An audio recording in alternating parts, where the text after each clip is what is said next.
नमस्कार, आप सुन रहे हैं रेडियो सेंट्रल न्यूज। मैं हूं बबली भाटिया। अब खबरें विस्तार से। देश में कोरोना वायरस की महामारी लगातार बढ़ते जा रही है और पिछली बार एक दिन में 4000 से अधिक नए मामले सामने आए हैं। पिछले 24 घंटों में देश के विभिन्न हिस्सों में कोरोना संक्रमण के 4213 नए मामले सामने आने से संक्रमितों की संख्या 67,000 के आंकड़ों को पार कर गई है और इसी अवधि में 97 लोगों की मौत के बाद कुल मृतकों की संख्या 2206 हो गई। देश में कोरोना संक्रमण के लगातार बढ़ते मामलों के बावजूद एक सकारात्मक पक्ष ये भी है कि इस बीमारी से ठीक होने वालों की संख्या में भी इजाफा हो रहा है और ऐसे लोगों की संख्या 20,000 से अधिक हो गई है।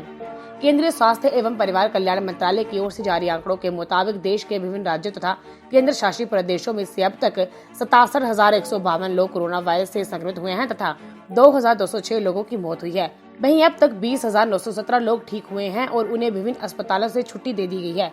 मंत्रालय ने सेल्फ आइसोलेशन अथवा होम आइसोलेशन के लिए मानक स्थापित करने तथा 24 घंटे देखभाल करने वाले की उपलब्धता और अपेक्षित सुविधाओं को लेकर संशोधित दिशा निर्देश जारी किए हैं। सरकार ने मरीजों और उनकी देखभाल करने वालों के लिए भी दिशा निर्देश जारी किए हैं। देश में कोरोना से सबसे अधिक प्रभावित महाराष्ट्र हुआ है और इसके कारण राज्य की स्थिति लगातार बिगड़ती जा रही है। महाराष्ट्र में 22,171 लोग इसकी चपेट में आ चुके हैं और 832 लोगों की मौत हो चुकी है, जबकि 4,119 लोग इस बीमारी से स्वस्थ हुए हैं।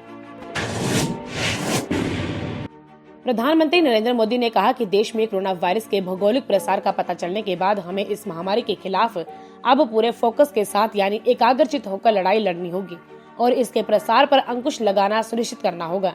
कोरोना महामारी के कारण देश भर में लागू पूर्णबंदी के तीसरे चरण के 17 मई को समाप्त होने से पहले मोदी ने यहां वीडियो कॉन्फ्रेंस के माध्यम से एक बैठक में सभी राज्यों और केंद्र शासित प्रदेशों के मुख्यमंत्रियों के साथ स्थिति की समीक्षा की और आगे की रणनीति पर विचार विमर्श किया।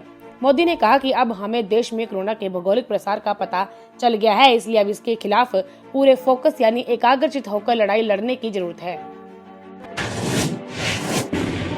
उच्चतम न्यायालय ने स्पष्ट किया कि सबरीमला मामले में पुनर्विचार याचिका की सुनवाई करने वाली पीठ ने विभिन्न कानूनी बिंदुओं एवं सवालों को बृहद पीठ को सौंपकर किसी अधिकार क्षेत्र का उल्लंघन नहीं किया था, बल्कि उसने ऐसा करके मामले में संपूर्ण न्याय का मार्ग प्रशस्त किया था।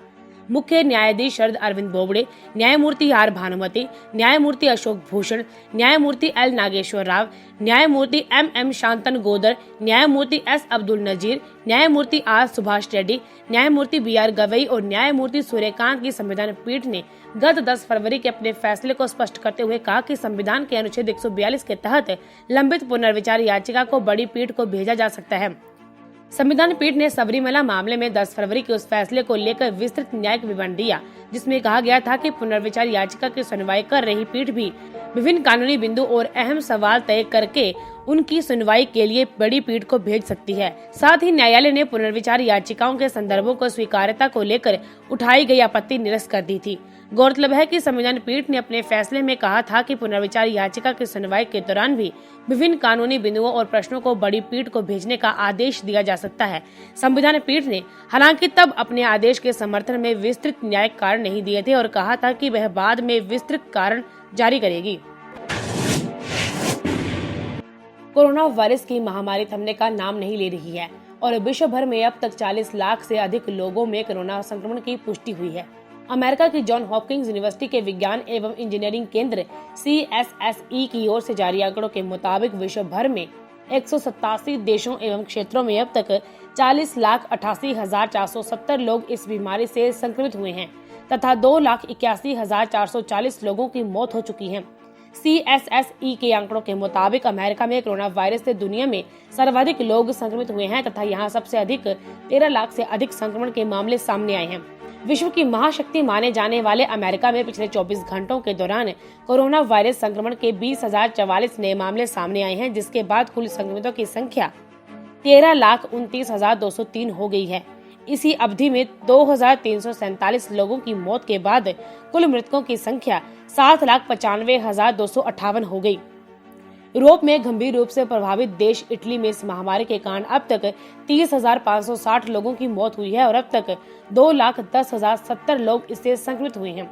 स्पेन कोविड-19 के संक्रमण से सबसे अधिक प्रभावित होने वाले देशों की सूची में अमेरिका के बाद दूसरे नंबर पर है।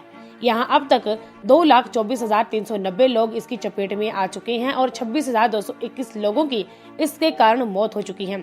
इस वैश्विक महामारी के केंद्र चीन में अब तक 82,918 लोग संक्रमित हुए हैं और 4,633 लोगों की मौत हुई है। इस वायरस को लेकर तैयार की गई एक रिपोर्ट के मुताबिक चीन में हुई मौत के 80% मामले 60 वर्ष से अधिक आयु के लोगों के थे। भारत की टेनिस स्टार सानिया मिर्जा ने फेड कप हॉट अवार्ड जीतकर नया इतिहास रच दिया है। वह यह अवार्ड जीतने वाली भारत की पहली खिलाड़ी हैं। सानिया ने इस ऐतिहासिक उपलब्धि पर गर्व और खुशी जाहिर की है और $2,000 की पुरस्कार राशि तेलंगाना मुख्यमंत्री राहत कोष में देने का फैसला किया है।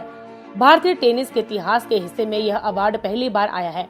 सानिया को Fed Cup Asia Oceania group 1 hot award के लिए नामित किया गया था और इस अवार्ड के लिए नामित होने वाली वह पहली भारतीय महिला खिलाड़ी बनी थी। पूर्व युगल नंबर 1 और कई बार की ग्रैंड स्लैम विजेता सानिया 2016 के बाद से पहली बार इस साल फेड कप टीम में शामिल हुई थी। उन्होंने अंकिता रैना के साथ मिलकर बेहतरीन प्रदर्शन करते हुए भारत को पहली बार फेड कप के प्लेऑफ में पहुंचाया था। इस साल फेड कप के शीर्ष प्रदर्शन को देखते हुए Fed Cup hot award group 1 के लिए 6 खिलाड़ियों को नामित किया गया था। हॉट अवार्ड की विजेता की घोषणा ऑनलाइन वोटिंग के आधार पर की गई। प्रशंसकों ने 1 से 8 मई के बीच ऑनलाइन वोटिंग कर इसके विजेता का फैसला किया। वहीं केंद्रीय खेल मंत्री किरण रिजिजू ने सोमवार को कहा कि लॉकडाउन हटने के बाद एलीट एथलीटों की ट्रेनिंग शुरू हो जाएगी। रिजिजू ने ट्वीट किया कि एक बार जब लॉकडाउन हट जाएगा तो हम एलीट एथलीटों की ट्रेनिंग शुरू कर देंगे, जिसके बाद चरणबद्ध तरीके से अन्य साइट ट्रेनिंग सेंटरों में ट्रेनिंग शुरू की जाएगी। रेडियो सेंट्रल न्यूज की टीम सभी देशवासियों से अपील करती है कि लॉकडाउन से ही कोरोना को रोका जा सकता है। आप घर के अंदर रहकर इस घातक वायरस से बच सकते हैं। जान है तो जहान है। आपका यह कदम आपकी जान के साथ साथ पूरे देश को कोरोना वायरस के तांडव से बचा सकता है। धन्यवाद।